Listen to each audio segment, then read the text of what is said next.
আসসালামু আলাইকুম এভরিওয়ান, সবাই কেমন আছেন? আজকে আপনাদেরকে রান্না করে দেখাচ্ছি মাছের মাথা দিয়ে মুড়ি ঘন্ট। খুব সহজ কিন্তু অনেক বেশি মজাদার হয় এই রান্নাটা।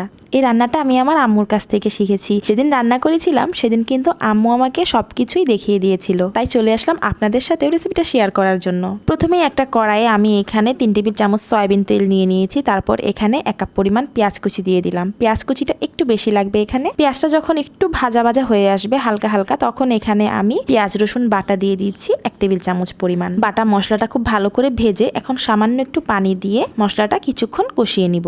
যখন মশলাটা একটু ভাজা হয়ে যাবে, কাঁচা গন্ধটা দূর হয়ে যাবে, তখন এখানে গুঁড়ো মশলা অ্যাড করছি। দিয়ে দিচ্ছি ধনিয়া গুঁড়া 2 চা চামচ, মরিচের গুঁড়ো দিয়ে দিলাম 1.5 টেবিল চামচ পরিমাণ, হলুদের গুঁড়ো দিয়ে দিচ্ছি 1 চা চামচ পরিমাণ। দিয়ে এখন মশলাটা খুব ভালো করে নেড়ে চেড়ে কিছুক্ষণ ভেজে নেব। তারপর যেন গুঁড়ো মশলাটা পুড়ে না যায় সেজন্য পানি দিয়ে দিলাম। অবশ্যই খুব সময় নিয়ে মশলাটা কষাতে হবে। যখন খুব ভালো করে মশলাটা কষানো হয়ে যাবে তখন এখানে আমি মাছের মাথার যে অংশগুলো থাকে সবগুলো এখানে দিয়ে দিচ্ছি। এখানে 1-2 পিস মাছের টুকরো ছিল। মাছটা অনেক বেশি বড় ছিল, আপনারা দেখেই বুঝতে পারছেন মাথাটা অনেক বড় ছিল, যে কারণে এরকম টুকরো টুকরো করে নেওয়া হয়েছে। সবগুলো টুকরো দেওয়ার পর এখন খুব ভালো করে নেড়ে চেড়ে মিশিয়ে নিচ্ছি মশলার সাথে। স্বাদ মতো লবণ দিয়ে দিচ্ছি এখন আমি এখানে। লবণটা দিয়ে এখন খুব ভালো করে আমি মশলার সাথে মাছগুলোকে কষিয়ে নেব। প্রায় 30 মিনিট ধরে আমি মিডিয়াম হিটে এটাকে রান্না করেছি। দেখুন এগুলো সব কিন্তু অনেকটাই ভেঙে ভেঙে গেছে, একদম মাখা মাখা হয়ে গেছে। এখানে কিন্তু কোনো পানি অ্যাড করা যাবে না, এটা এভাবেই সেদ্ধ হয়ে যাবে। মুড়ি ঘন্টটা কিন্তু হয়ে গেছে। কেমন লাগলো ভিডিওটা কমেন্ট করে অবশ্যই জানাবেন। ভালো লাগলে লাইক কমেন্ট শেয়ার করে পাশে থাকবেন। দেখা হবে পরবর্তী আরো একটা নতুন রেসিপির সাথে। সেই পর্যন্ত ভালো থাকবেন, সুস্থ থাকবেন। আল্লাহ হাফেজ, আসসালামু আলাইকুম।